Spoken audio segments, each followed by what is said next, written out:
Wanajeshi wanne wafariki baada ya ndege ya Marekani kujazia mafuta kuanguka nchini Iraq. Wanajeshi wanne kati ya 6 wahudumu wa ndege ya kijeshi ya Marekani inaongeza mafuta wamethibitishwa kufariki baada ya kuanguka magharibi mwa Iraq. Kamanda mkuu wa Marekani CENTCOM amesema juhudi za uokoaji zinaendelea baada ya kupotea kwa ndege hiyo aina ya KC-135. Ilisema iliongezea kwamba ndege hiyo haikushambuliwa kimakosa. Ndege hiyo ya mafuta ilikuwa imehusika katika operesheni zinazoendelea za Marekani dhidi ya Irani na ilikuwa mojawapo ya ndege mbili zinazohusika katika tukio hilo. Ndege ya pili ilitua salama. Ndege hizo zinazotengenezwa na Boeing zina uwezo wa kujaza ndege nyingine mafuta zikiwa angani na kwa kawaida huwa na jukumu kubwa katika operesheni za kijeshi za Marekani.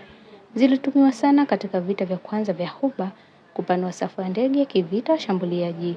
Tunachokijua kufikia sasa, ndege ya kijeshi ya Marekani aina KC-135 iliyojaa mafuta imeanguka magharibi mwa Iraq. Ndege mbili zilihusika katika ajali hiyo na ya pili ilitua salama. Tukio hilo lilikotokana na mapigano ya adui au ya kirafiki. Kamandi kuu ya Marekani inasema juhudi za uokoaji zinaendelea. Tusichokifahamu, je, kulikuwa na watu wangapi ndani ya ndege hiyo? Na je, kuna majeruhi wowote? Tukio hilo lilitokea lini na shughuli za uokoaji zinafanyika wapi hasa? Ni nini kilisababisha ndege kuanguka?